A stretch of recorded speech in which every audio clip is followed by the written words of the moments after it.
Before we begin, if you enjoy stories about homeowners standing up against HOA abuse, entitled neighbors, and everyday people fighting back against corruption, please take a moment to subscribe to our channel. Your support means the world, and it helps us bring you more incredible stories like this one. Now, let's get into today's story.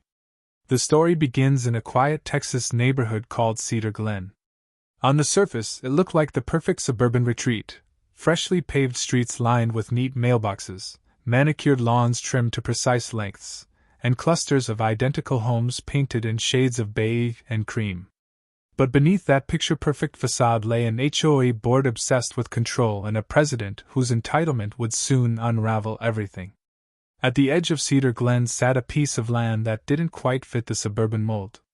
It wasn't a sprawling mansion or a cookie-cutter development lot.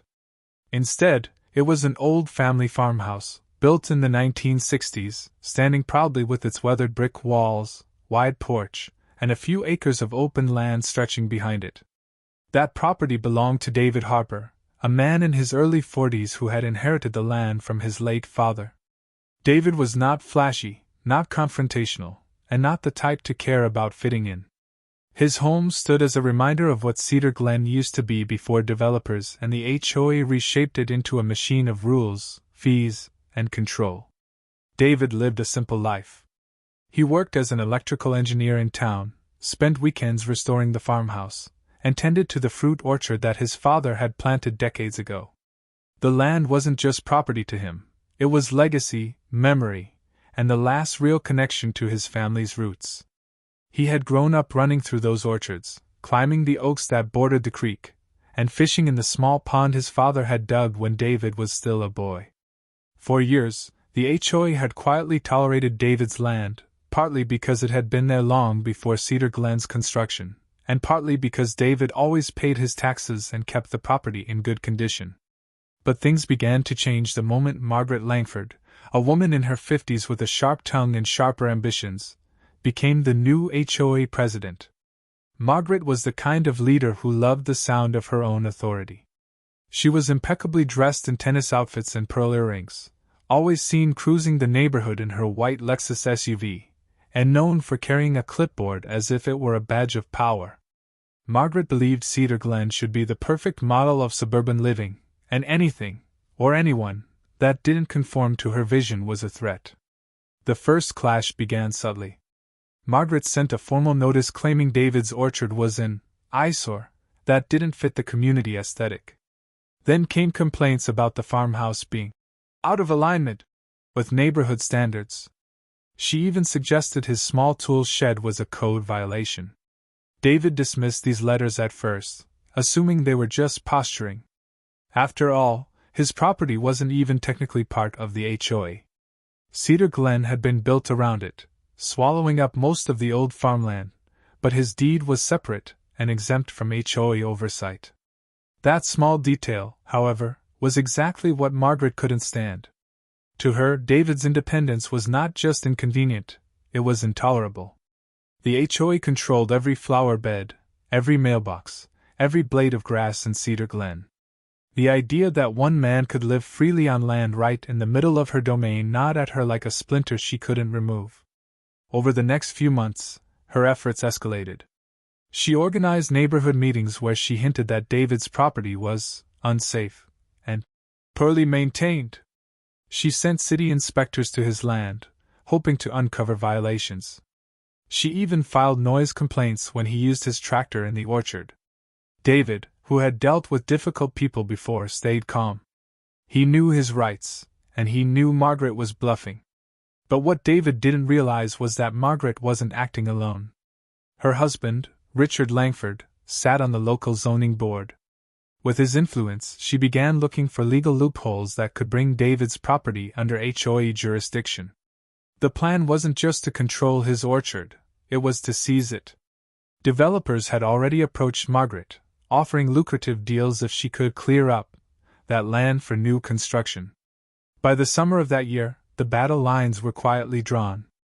David went about his work, tending to the orchard and maintaining the farmhouse, while Margaret schemed in boardrooms and whispered in city offices. To the casual observer, Cedar Glen was as peaceful as ever, but beneath the calm, a storm was building. It wasn't until the first official notice of eminent domain proceedings arrived in David's mailbox that he realized just how far Margaret and the HOA were willing to go. According to the notice, his land was being considered for community redevelopment, under the pretense of expanding Cedar Glen's recreational facilities. If approved, he would be forced to sell his property for a fraction of its value, and the orchard, the farmhouse, and the pond would be bulldozed to make room for tennis courts, a swimming pool, and yet more uniform houses. The moment David read that letter, everything changed. The orchard was no longer just about fruit, the farmhouse was no longer just a building, and the land was no longer just property. It was a battlefield. And the HOA had just declared war. The fight that followed would reveal corruption, greed, and entitlement at a level few could have imagined. What started as a neighborhood dispute would soon draw in lawyers, inspectors, environmental agencies, and even federal investigators. David would find himself not only defending his property, but also uncovering a web of manipulation that threatened to collapse the entire HOA from within. As summer gave way to autumn, the lines were drawn deeper. The farmhouse stood proud but surrounded, the orchard still bloomed but under threat, and the HOA tightened its grip with every passing week. The calm before the storm was over. And soon, the storm would break. The notice of eminent domain hung over David's kitchen table like a storm cloud. He had unfolded it a dozen times, studied the wording, and run his fingers along the seal that made it official.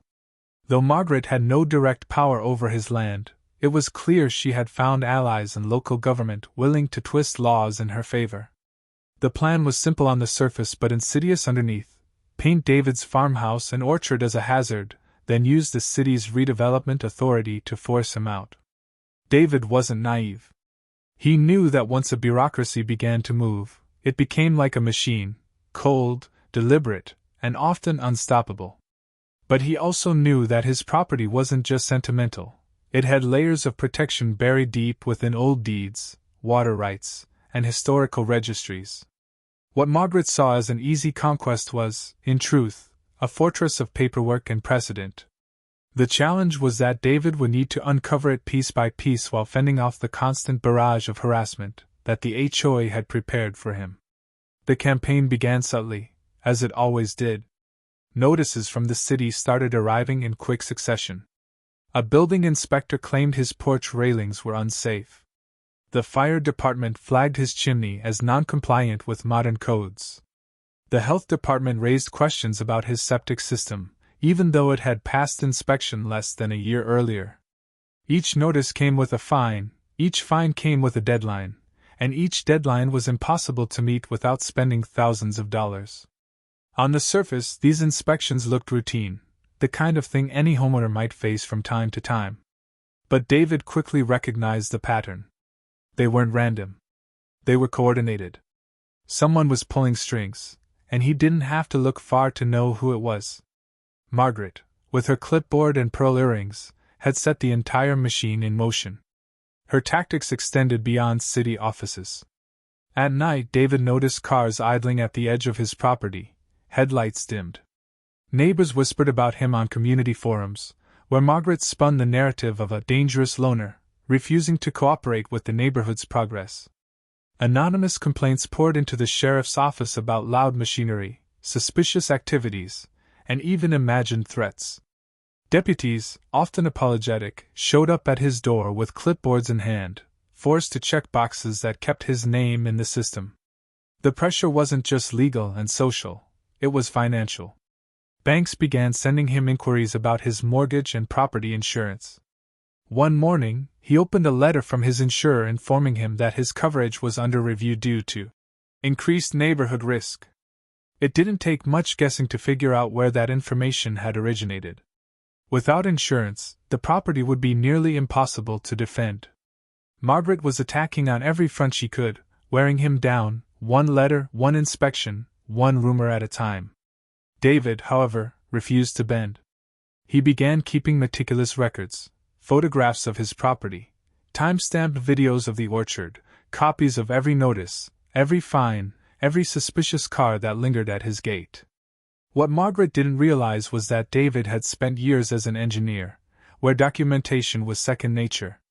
If she wanted a war of paperwork, he would fight it with precision. Still, the campaign took its toll. The orchard began to suffer as David spent more time in courthouses and less time tending the trees. The farmhouse repairs he had planned for summer stalled as money drained into legal consultations and fine payments. The peace he once felt on his land was replaced with a constant sense of intrusion, as though the HOA's eyes and ears were everywhere. Neighbors who once waved politely now crossed the street to avoid him. Children were told not to play near his orchard. Even his mailbox became a battleground, stuffed with anonymous pamphlets about community safety and redevelopment opportunities. Margaret's narrative was working. She was reshaping public opinion, one whisper at a time. But David wasn't entirely alone. A few longtime residents, families who had lived in Cedar Glen before the HOA swallowed it up, quietly offered their support. They knew the truth about Margaret's methods, though they feared speaking up too loudly. One neighbor slipped David an envelope containing old photographs of the farmhouse and orchard, dated decades back, showing how the land had been cared for across generations. Another delivered copies of meeting notes from an earlier HOA session where Margaret had openly discussed absorbing David's property for community use. These fragments of support gave him hope and strengthened his resolve. Then came the breaking point. One late autumn afternoon, David returned home to find survey markers driven into the ground along his property line. Bright orange flags fluttered in the wind, cutting across his orchard like scars. Attached to one was a laminated notice claiming the land had been assessed for community development purposes. This wasn't just harassment anymore, this was invasion. Strangers had stepped onto his land, hammered stakes into his soil, and dared to declare it theirs. For David, that moment was transformative. The farmhouse was no longer just a home, the orchard no longer just a grove of trees. They were symbols of defiance, anchors against a tide of greed and control. He realized Margaret would not stop until she had either broken him or buried him under red tape. And so, the harassment campaign that was meant to push him out instead pushed him into action. David began spending evenings at the county courthouse, poring over dusty ledgers and microfilm reels. He dug into deeds, water rights, zoning records, and historical covenants. He traced the property's history back nearly a century, uncovering obscure legal protections that Margaret couldn't erase with a clipboard or a rumor. Piece by piece, he was assembling a defense that went beyond emotion or resistance. It was rooted in the very law Margaret had twisted to attack him. But just as he started to make progress, Margaret prepared her next move. The harassment campaign had softened the ground. Now it was time for her to strike harder, with a strategy that would threaten not just David's peace but the very existence of his property. The storm was only beginning. Winter arrived in Cedar Glen with sharp winds that rattled window panes and stripped the orchard bare of leaves. For David, the cold season brought no respite from Margaret's relentless pursuit. If anything, it seemed to embolden her. The harassment campaign had already frayed his patience, but now the battle moved into the legal arena, a place where Margaret's connections and influence could be wielded with devastating precision. It began with a certified letter. Inside was notice of a zoning review scheduled by the city council, conveniently chaired by none other than Richard Langford, Margaret's husband. The proposal outlined a shift that would reclassify David's land from agricultural to residential expansion. On paper, it sounded harmless, almost bureaucratic. But David knew the implications. Once rezoned, his orchard could be declared non-conforming, his farmhouse deemed unsuitable, and the door opened wide for condemnation. The timing of the review was suspicious. It was scheduled for a weekday morning in the dead of winter, when few citizens would bother attending. Margaret counted on apathy. She believed she could slip the change through unnoticed, dressed up as routine community planning. But David was watching closely. He spent hours researching land use codes, memorizing clauses that defined what councils could and couldn't enforce. He discovered a critical detail. His property carried a historic agricultural covenant established by the county decades earlier. That covenant wasn't just a piece of paper.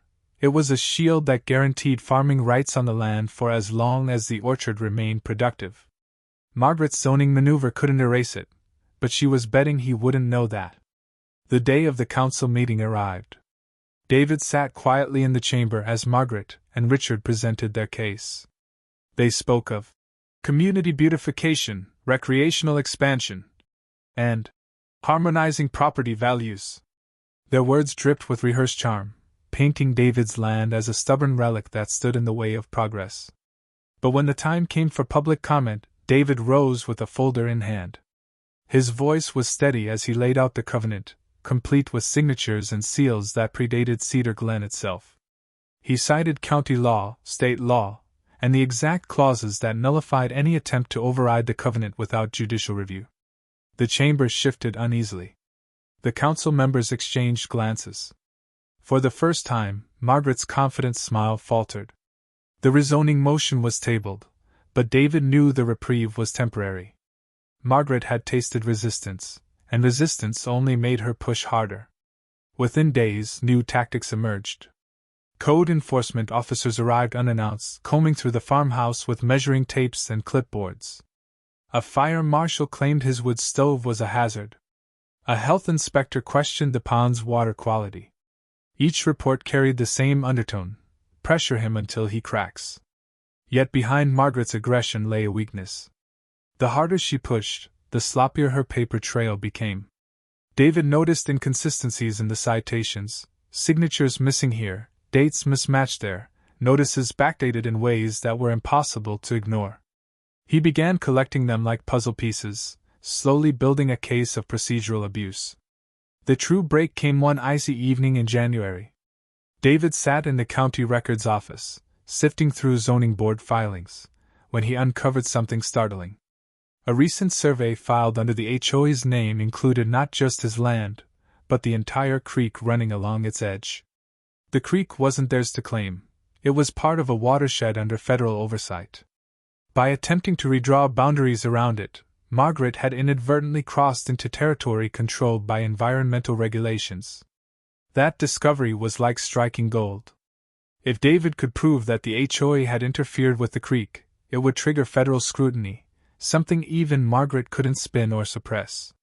For weeks, he returned to the courthouse night after night, piecing together records that tied the HOA's ambitions directly to environmental violations. Meanwhile, Margaret escalated her campaign of intimidation. HOA patrols parked near his driveway, taking photographs of visitors.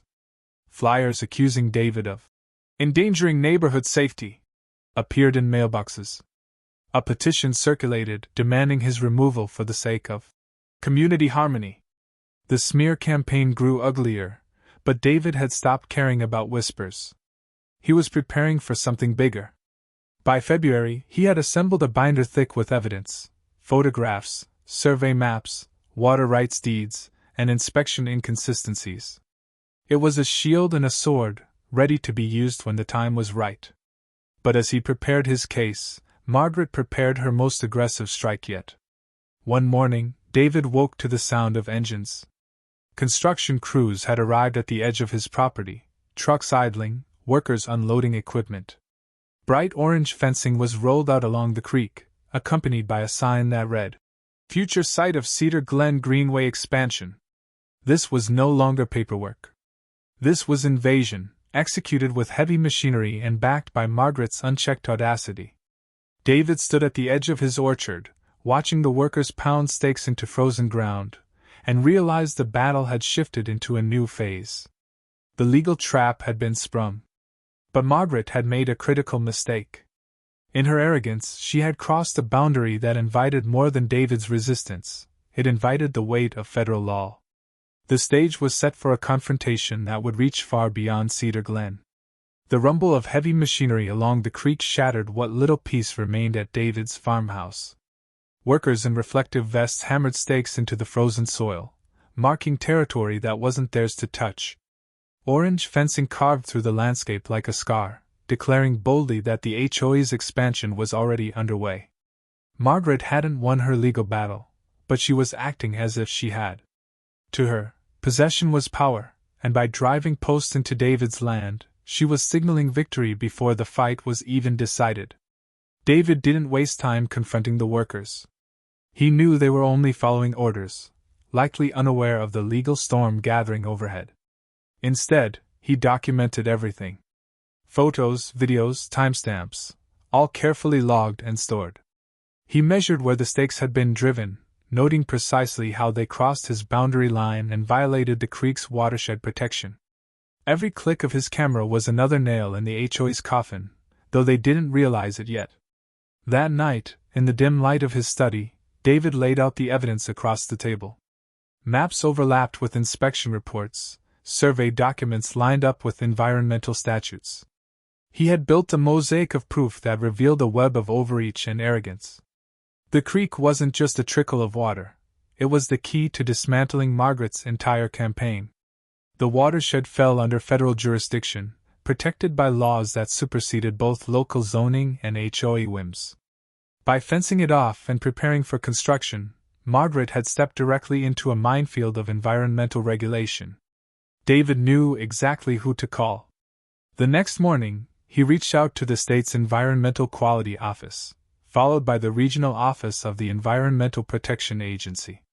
His voice was steady, his words measured, as he explained how a private homeowners association was attempting to divert or claim a federally protected waterway. Within days, he received confirmation inspectors would be sent to investigate. Margaret, however, wasn't slowing down. She doubled down on the narrative she had been carefully crafting for months. Community forums buzzed with accusations that David was unstable and dangerous. Flyers painted him as a threat to property values.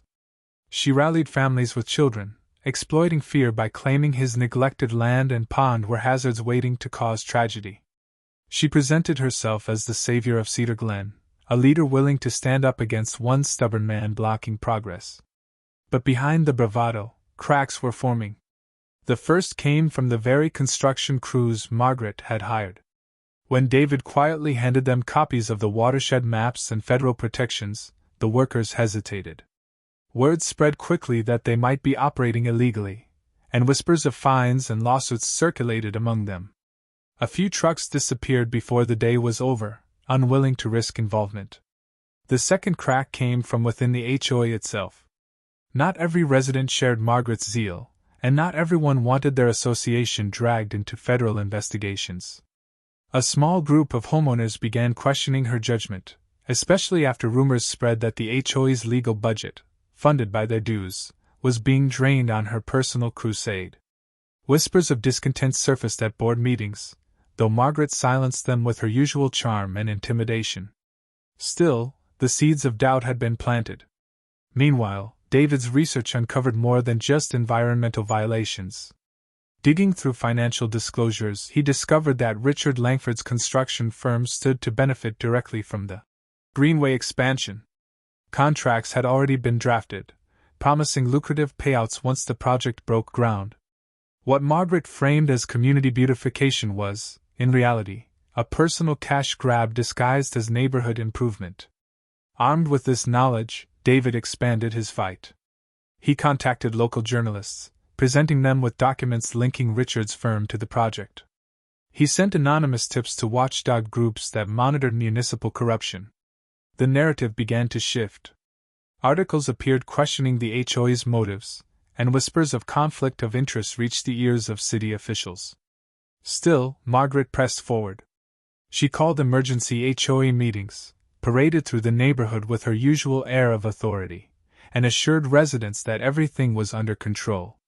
Yet beneath the surface, tension grew. Each new article, each new inquiry from state or federal authorities chipped away at her veneer of control. By early spring, inspectors arrived at the creek. David watched from his porch as they examined the fencing, took water samples, and photographed the land. Margaret showed up in her tennis outfit, pearls gleaming, trying to charm the officials with her practiced sweetness. But charm doesn't erase regulations, and the inspectors weren't swayed. They logged violations, citing unauthorized encroachment on the watershed and potential diversion of natural flow. News of the inspection spread quickly. For the first time, Margaret's aura of invincibility cracked in public view. Residents began to ask uncomfortable questions. What fines might the HOA face? Would their dues be raised to cover legal costs? Why was their president dragging them into battles with federal agencies over land that wasn't even under HOA jurisdiction? Margaret responded the only way she knew how, by escalating. She orchestrated a new wave of harassment against David. Code enforcement officers returned, this time with demands for costly repairs. Anonymous complaints once again poured into the sheriff's office. And when these failed to break him, she attempted something even more aggressive, a wellness check. One evening, a social worker arrived at David's door, clipboard in hand, explaining that concerns had been raised about his mental health. The implication was clear. Margaret was attempting to paint him as unstable, hoping to discredit his defense and frame him as a danger to the community. But the attempt backfired. The social worker found nothing amiss, and David added the visit to his growing binder of harassment evidence. The cracks in Margaret's foundation were now visible to everyone. Her power depended on fear, on convincing people that resistance was futile. But with each failed attack, her authority weakened. David, once the isolated outsider, was becoming a symbol of resilience. Neighbors who had once avoided him began offering quiet nods of support. A few even stopped by to share their frustrations with the HOA, slipping him more documents, and whispered stories of intimidation. By spring's end, the stage was set for a confrontation far larger than Margaret had anticipated. The environmental investigation was widening, journalists were digging deeper, and residents were turning skeptical.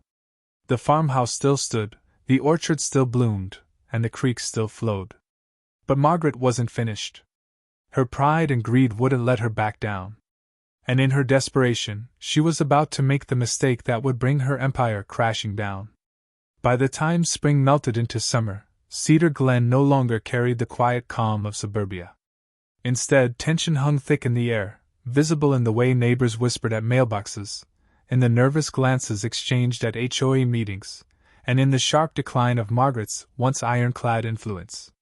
The woman who had ruled with charm and intimidation was slipping, and David's resilience was the reason why. The environmental investigation had struck a heavy blow. Federal inspectors documented unauthorized fencing, soil disturbance, and preliminary attempts to divert the creek.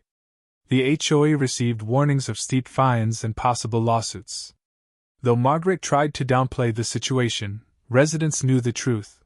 Their association had been dragged into federal trouble by a president who refused to admit defeat. David's quiet campaign of documentation and persistence began to shine through. The binder he had been building for months was no longer just his shield, it became a weapon. He shared copies of his evidence with journalists, watchdog groups, and state officials. Photographs of survey markers trespassing onto his orchard appeared in local newspapers. Financial documents linking Richard Langford's construction company to the so-called Greenway Project were circulated online. The carefully spun image of a community leader championing beautification crumbled into the portrait of a self-serving opportunist exploiting her neighbors. Margaret, cornered but defiant, lashed out harder than ever. She convened emergency HOA meetings, demanding increased dues to cover unexpected legal expenses. She pushed for special assessments, attempting to funnel more money into her fight. But this time, resistance rose from within. Homeowners questioned her openly, demanding to know why their funds were being wasted on battles against federal regulators. Her once loyal board began to fracture, some siding with her, others quietly distancing themselves. Meanwhile, David wasn't just defending, he was building alliances. A retired couple, long frustrated with HOA bullying, joined him in filing complaints. A farmer downstream from the creek shared testimony about how water flow changes had hurt his crops. Even local environmental groups, usually uninterested in suburban disputes, rallied behind the evidence David presented. The orchard that Margaret had mocked as an eyesore was suddenly seen as a symbol of preservation, a stand against greed disguised as progress. The turning point came in July. A whistleblower from within the HOA, a young board member tired of Margaret's iron grip, secretly delivered a trove of internal emails to David. The emails revealed that Margaret had knowingly concealed the federal protections around the creek, bragging that no one would dig deep enough to find them. They also exposed discussions between Margaret and Richard about the profits they expected once the land was seized and redeveloped. It was the smoking gun David needed. With this new evidence, David's allies grew bolder. Journalists published exposés linking the HOA's actions to corruption. Residents who had remained silent now confronted Margaret openly. Online forums lit up with outrage as neighbors realized their dues had funded a scheme to enrich one family at everyone else's expense. Margaret's response was predictable: denial, deflection, and more intimidation. She accused David of fabricating evidence. She claimed the emails were stolen. She even suggested that federal inspectors were biased against her. But the more she denied, the more desperate she appeared, and the less anyone believed her. By late summer, David's orchard was thriving, a quiet reminder of resilience. Neighbors who had once avoided him now stopped to thank him for standing his ground. What began as one man against an HOA had grown into a movement of resistance against corruption. The farmhouse porch became a gathering place for supporters. The binder of evidence passed around like a manifesto of truth. Yet victory wasn't secure. Margaret still held the HOA presidency, and with it, access to funds and influence. She wasn't finished fighting. At the height of her desperation, she orchestrated her boldest move yet. She filed for eminent domain proceedings once more, this time backed by a glossy report claiming that David's property posed public safety risks due to aging structures and environmental instability. It was a gamble, a last-ditch attempt to weaponize the city council against him. But Margaret underestimated how far the tide had turned. When the council convened to review her petition, the room was packed not with silent residents but with angry neighbors, environmental advocates, and reporters. They held photographs of the orchard, testimonials from farmers, and printed copies of Margaret's incriminating emails. David didn't need to speak much that day. The evidence spoke for him, the community stood behind him, and federal representatives were present to remind the council of the ongoing environmental investigation. What Margaret had framed as a safety issue was exposed as nothing more than a land grab drenched in greed. The council denied her petition unanimously. It should have been the end. But Margaret, blinded by pride and desperation, wasn't ready to accept defeat. And in her refusal, she crossed one final line, an act so reckless it would unravel her power entirely. The battle was nearly over, but the collapse of Cedar Glen's tyrant was about to be spectacular. The denial of the eminent domain petition should have ended the fight. Any reasonable leader would have taken it as a final verdict, cut their losses, and moved on. But Margaret Langford wasn't reasonable. She had built her entire identity on control, on being the one who dictated the rules, and she couldn't stand the idea of losing to the one man she had sworn to crush. Her final act of defiance came not through the city council or the HOA board, but through sabotage. Under the cover of night, contractors tied to Richard's construction firm returned to the creek. They brought equipment, concrete, and hurried hands, working to build barriers that would divert water away from David's orchard and into the HOA's planned greenway site. It was a desperate gamble to make their project appear functional before federal investigators arrived for a follow-up inspection. But what Margaret hadn't counted on was David's vigilance. Months of harassment had trained him to expect betrayal at every corner.